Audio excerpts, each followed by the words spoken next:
Merhabalar. Sizlerin isteği üzerine Zontes'in en küçüklerinden vitesli 125 ve 150 cc olan RZ125 ve RZ150 incelememi istediniz. Ama ben dayanamayıp araya bir de Benelli 125S yine aynı sınıfında fiyatları yakın olan, güç değerleri, ağırlık değerleri birbirine yakın olan modeli de araya almış bulundum. Bu şekilde incelemeyi daha doğru buldum. Şimdi size dilerseniz Zontes RZ125'ten başlayarak anlatmak istiyorum.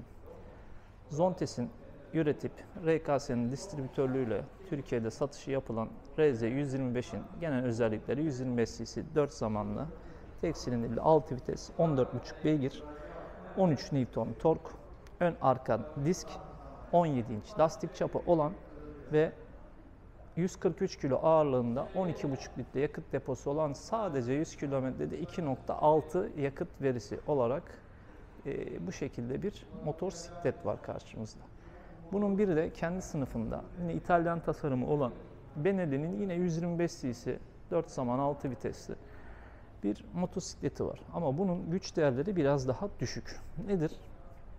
13 beygir 10 tork.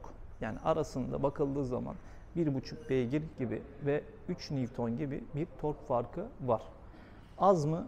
Torkun yüksek olması daha seri, daha iyi kalkışta ve artçınızla beraber daha konforlu sürüş demek benim nazarımda. Bu ürün 137 kilogram ama yakıt deposu da 10 litre. Yakıt verisi olarak da 100 kilometrede 3 litre gibi bir tüketim değeri var. Şimdi ikisi arasındaki en büyük fark, birincisi ABS fren yok. Kombine fren sistemi var Benelli'de. Zontes RZ125'te ABS fren sistemi var. Bununla beraber zaten önünde kocaman tam 30 santim çapında bir disk var. Benelli'de bu görüldüğü gibi gayet küçük bırakılmış. Benelli fren konusunda burada sınıfta kalmış gibi görünüyor. İkisinde de yine ters maşa tabir edilen süspansiyon sistemi mevcut. Hareket aralığı da aynı gözüküyor. Çap olarak da yine aynı kalınlıkta bir süspansiyon kullanılmış. Burada benim gözüme çarpan nokta, RZ su soğutmalı demiştik ama su soğutma radyatörü biraz ufak kalmış. Tabii 125'lik bir motor için evet kabul edilebilir büyüklükte. Fakat Benelli burada biraz daha büyütmüş radyatörünü soğutma anlamında. Ama her ikisi de önünü çıplak bırakmış. Yani buradan önü açık. Doğrudan yiyeceğiniz sinekler, objeler, taş vesaire. Ben isterdim ki önünde bir koruyucu olsun. Her iki üründe de böyle bir koruyucu yok. Şimdi aydınlatmaya baktığımız zaman iki tane mercek kullanılmış RZ'yi. Ama burada yine Benelli biraz geride kalmış. Yani bu şekilde bakınız, LED olsa da aynalı plastik bir tasarım yapmış. Kafayı da biraz KTM'ye benzetmiş, gündüz farı koymuş. Şimdi ne fark var? Abi o da LED, bu da LED. Şimdi burada materyal farkı var. Mercekler içerisinde uzun yıllar da geçse sıcaklık soğukluktan dolayı bundaki gibi aynada herhangi bir dökülme olmuyor. O yüzden de ışığı odak olarak doğrudan daha iyi uzun yıllar yansıtabiliyor. Ama burada iklime göre, bakın bu içerisindeki ayna tabir edilenler bazı iklim koşullarından dolayı artık özelliğini yitirebiliyor. İçine sinek kaçabiliyor, herhangi bir buğu yapabiliyor. Bu gibi sorunlardan ötürü mercek far benim nazarımda daha iyidir. Şimdi ürünlere, lastiklerine gelecek olursak, Zontes'in lastiği daha geniş tabanı ve daha kaliteli bir lastik kullanıyor. CST marka. Ama Benelli'ye geldiğimiz zaman daha ince bir lastik kullanmış Cordial marka olarak. Yani Benelli yine burada sınıfında biraz geride kalmış RZ'ye göre. Biraz da ürünlere yandan bakalım. Benelli ön kısmını biraz daha şişirmiş rüzgar konusunda. Yani dizi biraz daha korumuş gibi görünüyor. Rüzgarı saptırmış şekilde. RZ burada aslında gidonda daha geniş olsa da disk konusunda biraz daha dar kalmış. Halbuki yakıt deposu daha büyük Benelli'ye göre ama daha dar bırakmış. Yani egzozu bu şekilde, tüpü altta toparlamış katalizörü. Katalizörden sonra gelmiş son susturucuyla, büyük bir susturucuyu burada toparlamış. Şimdi bunun da bir namı var. Bu etrafına konulan malzemeden dolayı hiçbir şekilde bu kısma sıcaklık gelmiyor. Ayağımız yanmasın diye. Jantları çok güzel. Yani CNC çizim yapılmış. İsterdim ki abisindeki gibi bu çizim dışarıya kadar gelsin. Yani jantın 17 olduğu çok daha belirgin olsun. Ama maalesef bu şekilde bırakılmış. Fakat Benelli'de hiçbir şekilde ince ayrıntı yok. Benelli'ye kıyasla tabii ki Zontes'in jantları çok daha güzel. Diğer tarafta bakın kullanılan arka taşıyıcı. Yani bu aradaki destekler bunun sağlamlığı açısından daha iyi. Fakat Benelli burada düz profil kullanmış. Sadece bir ayar mekanizması var. Bir de olası kazaya karşılık da burada bir eğilme mukavemet noktası bırakmış. Egzozu da affedersiniz scooter egzozu gibi duruyor. Yani bu ADV tarzı, XDV tarzı scooterların egzoz susturucusuna benziyor. Bu konuda Benelli yine geride bana göre. Artıda olduğu nokta arka teker üstü çamurluk sıyırıcısını ilave olarak koymuşlar. Bu gayet güzel olmuş. Zontes'te sadece tekere 4'te 1 oranında teker üstü çamurluk sıyırıcı bırakılmış. Her iki ürünün de kuyruk tasarımı birbirine çok benzer durumda. Burada düz bir profil kullanılmış sadece. Burada da bu şekilde görmüş olduğunuz gibi ama bunun işçiliği çok daha basit duruyor. Yine stop farları ufak bırakılmış koltuk arkasında minik.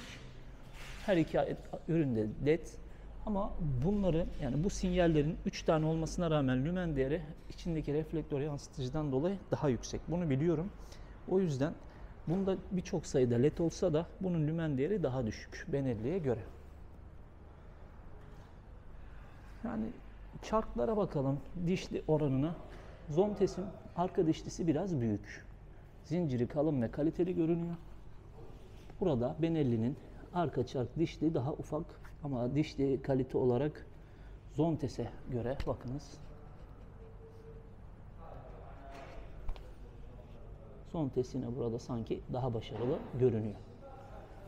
Yine ayaklıklar konusunda küçük bir artçı basamağı konulmuş. Yine silikonlu ama yani çok sağlam görünmüyor. Zontes burada yine daha başarılı olmuş. Bakın. Bana göre Zontes daha başarılı. Yine sürücü için de ayak pedlerinde kaydırmazlar var. Yani ne beklerdim?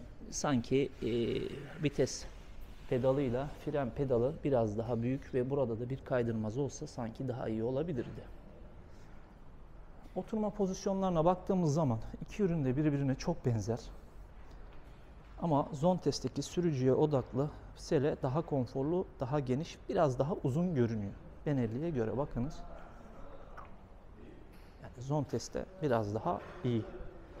Ama Benelli'nin de iyi olduğu nokta burada sürücünün bel desteği sayılabilecek bir ufak artçıdan gelen destek var. Materyali de bu şekilde.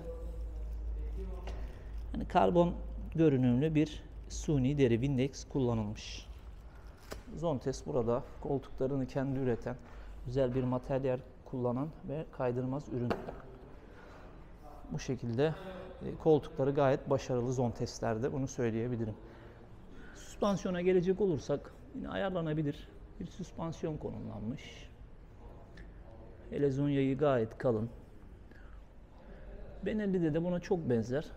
Yayı daha ince olsa da daha uzun ve ayar mekanizması altta manuel olarak şuradan göstermeye çalışayım. Bu şekilde bir süspansiyon kullanmış ama görsel olarak, hissiyat olarak Zontes'in süspansiyonu daha başarılı. Ürünler genel anlamda bu şekilde. Bir de gelelim ekran ve kütük gidon tasarımına. Bu üründe manuel tip anahtar kullanılıyor. Bu şekilde. Direksiyon kilidi ve çalıştırmak için bu şekilde bir anahtar kullanmanız gerekiyor. Zontes'te ise Gen serisinde akıllı anahtar olarak geçen anahtar sistemi var. Bu şekilde. Yani bu üründe herhangi bir anahtar takacağınız bir nokta yok. Direksiyon kilidi otomatik olarak, uzaklaştığınız zaman motor kendini otomatik olarak kapatıyor. Yani anahtarla ilişkiniz yok. Cebinize koyuyorsunuz ya da bilekliği var. Bilekliğinize taktığınız zaman hiçbir şekilde anahtarı size aratmıyor. Bu konuda yine Zontes daha başarılı. Gelelim ekranlarına. İkisinde de renkli ekran yok. Ama tüm bilgileri burada manuel olarak arızaları, yakıtınızı, vitesinizi görebileceğiniz, sinyallerinizi görebileceğiniz, haricinde de kilometreniz ve içerisindeki devriniz, yapmış olduğunuz kilometre menzili de buradan görebiliyorsunuz. Bu ürünün bana göre en büyük güzelliklerinden biri lastik basınç sensörü var. Yani sanırım 3.000 lira gibi bir sensör, 3.6 beğeniyle beraber 10.000 lira gibi diyebiliriz. Ekstra olarak bu ürünün lastik basınç sensörü var fakat Benelli'de böyle bir sensör bulunmuyor. Yani aslında şu ana kadar birçok noktada Zontes ağır basıyor, artısı olan bir ürün. Yine gidondaki bakınız el korumaları kendi üzerinde standart olarak geliyor. Fakat bunun önünde herhangi bir cam yok. Yerleri olsa da bu ürün beraberinde cam gelmemiş. Yani cam takılabilir, güzel de olabilir. Yine bir ayarlı fren maneti var. Elinizin durumuna göre ayarlayabiliyorsunuz. Aynı ayar mekanizması Benelli'de de konulmuş durumda. Ama burada Zontes debriyajda da bir ayar maneti kullanıyor. Benelli'de debriyaj için ayarlanabilir bir manet yok. Gelelim kütük ve gidon tasarımı. Yine skuterlarda kullanılan, alışık olduğumuz, yani tabiri caizse Çin kokan bir kütük var. Bu da Çin. Ama orijinal Çin diyorum ben buna. Yani bakın gidondaki tuşlara. Yani koltuğunuzu buradan açıyorsunuz, yakıt deponuzu buradan açıyorsunuz. Yani start stop butonu, dörtlü, burada da selektör butonu. Yani bununla da selektör butonu olsa da açık ara Zontes yine kütük tasarımında çok daha iyi. Benelli'nin ekranı da bu şekilde. Yine manuel olarak analog kısmının yanında vites ve yağ uyarısı, yakıt uyarısı. Ortasında da yine kilometre ve devrinizi görebildiğiniz bir ekran var. Aynalar konusuna gelecek olursak, Zontes'teki aynanın çap olarak size'ı daha büyük. Yine Zontes'in kendi bir çizim tasarım var. Aynı tasarımda fakat aynaları diğer motor gruplarından farklı olarak yapılmış. Ama aynı kolları katlanabilir ve güzel bir materyalden yapılmış. Yani gerçekten çok fark var aynalar arasında. Yine dediğim gibi scooter tarzı ayna ama gerçekten hakkını veren bir ayna. Boya parlak da olsa çok sade bir renk kullanılmış. Yani herhangi bir geçiş yok. Tek geçiş şu alttaki sticker olmuş. Zontes'te de parlak güzel bir boya çift renk olarak yapılmış. Nedir? Ön teker üstü çamurluk tutucusu biraz daha kısa bırakılmış. Neye göre? Benelli'ye göre. Benelli'de arkaya bir ufak paça takılmış. Yani bir de Zontes'in RZ125'i ve 150'si var. Bu ikisi arasında da her şey aynı olmasına rağmen bir tek farklılık silindir hacminden dolayı bunun beygir güç olarak 18.77 beygir, 16 Newton tork. Yani bir de bu tork ve gücünden dolayı 2.6 olan yakıt verisi bunda 2.9'a çıkmış. Yani çok ufak farklılıklar var ama fiyatlarına gelecek olursak 131.000 lira bu taksitli fiyatı. Yine aynı şekilde 120.000 lira bu da bunun taksitli fiyatı. 128.000 lira da taksitli fiyatı. Şahsen ben alacak olsam pazarlığını yapar. Normal şartta 8.000 lira gibi bir fark var. 8.200 liraya denk geliyor. Saymış olduğum gibi zaten lastik basınç sensörleri 10.000 liranın üzerinde tutan. Diğer ekstralarını da hiç saymıyorum. Benelli'ye kıyasla açık ara hiç tereddüt etmeksizin bu model ya da bu model alınır. Şayet B ehliyet sıkıntınız da yoksa 125 cc'ye kadar bir ehliyet meselesinden öyle bir takılmıyorsanız doğrudan arasında 3.000 lira gibi bir fiyat farkı var. 150'lik modelini direkt tercih edebilirsiniz. Ben makineleri inceledim. Sadece piston üzerinde gömleğinde bunda 150 cc yazıyor. Bu makinede de 125 cc yazıyor. Bir de gelelim son olarak selelerinin alt kısımlarına. İki parçalı olarak açıyorsunuz. Önce arka kısmı buradaki seat butonuna basarak daha sonra da bu kısmını kaldırarak İçerisine 10 amperlik bir jel akü konuluyor. Bu jel akü ile beraber de ürün çünkü çok fazla elektronik barındırdığından akım değeri yüksek ve jel akü tercih edilmiş. Bu ürünle beraber de neler veriliyor? Size onu da göstereyim. Bir adet kullanma kılavuzu veriliyor. 2 adet kumanda veriliyor. Kumanda ile beraber 4 adet pil veriliyor. 1 tane bileklik veriliyor. Haricinde bir tane şu şekilde avadanlık veriliyor. Yine bunlar da kumanda pilleri. Daha sonra montaj sonrası da takılacak bazı vidaları var. Ürün de bu şekilde çıkıyor. Bu plastik parça da yine o akünün üzerine gelen muhafaza. Lastik olarak arka lastiği daha geniş ve dediğim gibi çok daha kaliteli. CST marka olmasına rağmen bakalım burada premium'a giriş ama tam olarak premium değil. Çünkü çift yeşil olsaydı evet en iyi lastiğini kullanmış oluyordu. Yeşil turuncu en iyinin bir kötüsü diyebiliriz. Umarım video bilgilendirici ve faydalı olmuştur. Dediğim gibi sizler RZ istediniz 125. Ben size RZ 125, 150 ve Benelli 125.